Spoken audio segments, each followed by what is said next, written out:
Okay, so here's these people. Here's the transition. Something heavy happened to them. It was huge. It was a big deal. Fall over the church, and they fell. But when they got up, they were radically changed in that short amount of time with the Spirit on them. Mike came just shortly afterwards and was weeping and told Tom, I can't be vice president of the bank anymore.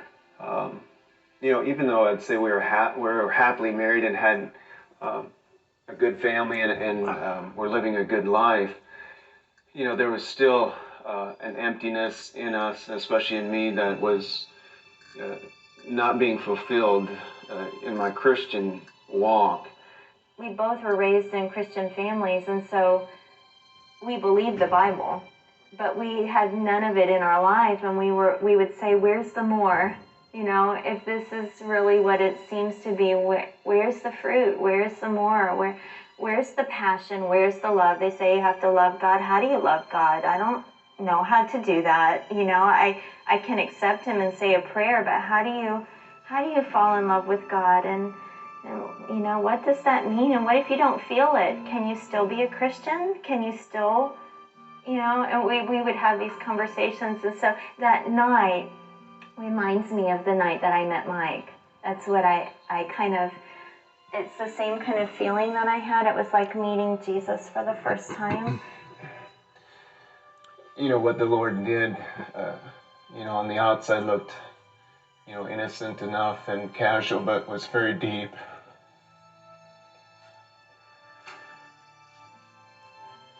So it is hard to describe, what happened inside, Deena and I, and, there was just such an exchange where he took things, from me, that, I didn't deserve the forgiveness and the deliverance, but things were just removed instantly. Okay. Now, this guy says things were removed from him instantly. In April 1994,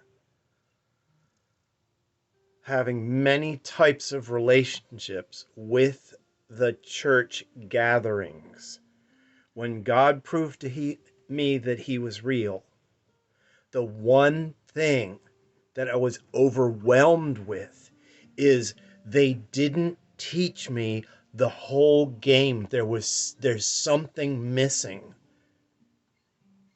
And I was aware of service of the poor. I was aware of miracle signs and wonders. I was aware of many of the teachings of Christ that people ignore. I was aware of the problems of people getting just caught up in worldly stuff in a way where they weren't really being able to move and dance with God. And I did not know even how to talk to God through decades of being surrounded by Christianity. And I just had a feeling. I literally had everything that I was interested in taken away from me. I was not interested in anything except for learning how to be the parent and the elder that I needed, that I did not have.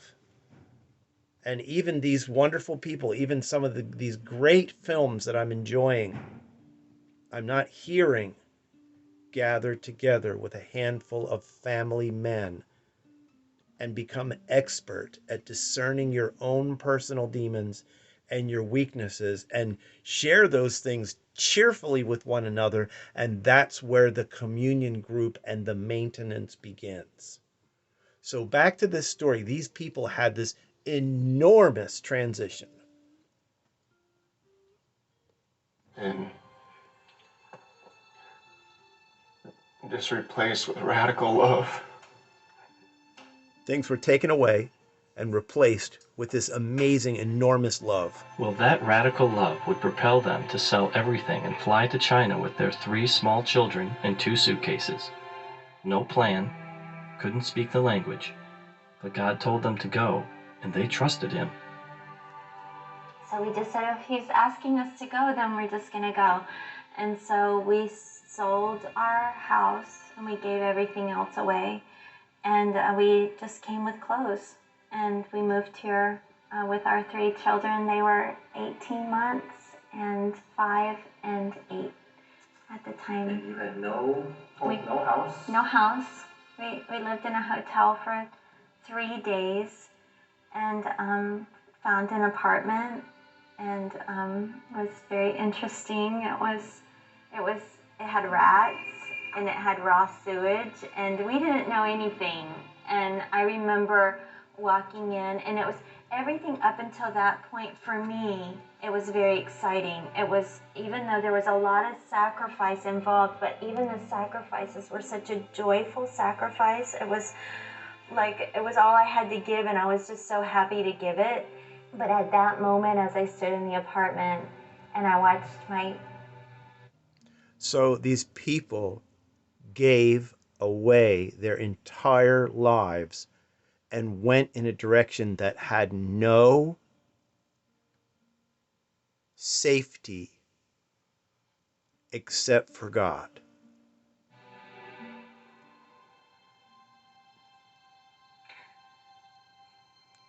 She's talking about her kids. I watched my children come in for the first time and see their new home.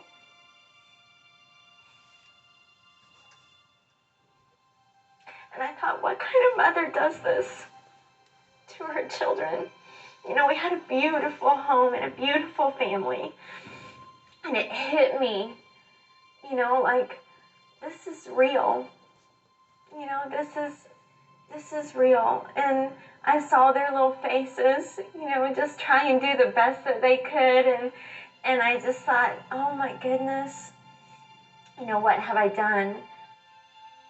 What they had done was put their lives completely in their father's hands, and either he would have to come through for them, or they were in big trouble. But then, Deena forged a relationship with some of the local orphanages, and miracles began to happen. And Okay, so that was the transition in. Now, the next thing that I'll share with you is the event. They went to an event with some spiritual hope. And in the event, in the meeting of a person, a sent one, a truth speaker, they were hit with the Spirit of God and this transition. Part 3 will be that event that changed them. Remember, Jesus gives 3 gifts: the Holy Spirit and power, and the teachings of Christ, and people who are sent to other people, people who are truth speakers. A truth speaker is not a local elder shepherd in a little communion group cluster. That person has to be a family man. But a sent one, an apostle, is one who gathers together an honesty meal group in a local area and waits together with the people to reveal one person in their existing group to be the Moses, the Jesus, the tender grandpop. Nobody wants to be in a state of bitterness or separation from other disciples of Jesus. So if there is a conflict or a problem, the Holy Spirit tags a person who is a father and a family man who has children who are at peace with their parents. And one of those people is tagged so that when there's a conflict, they say, well, let's turn it over to, Grandpa so-and-so, or, Mr. Bobby, the plumber. It might not even be a person who has gone to seminary or has loads and they're a person who have a heart for souls and people and problem solving. Part 3 is the big break transition that happened to them.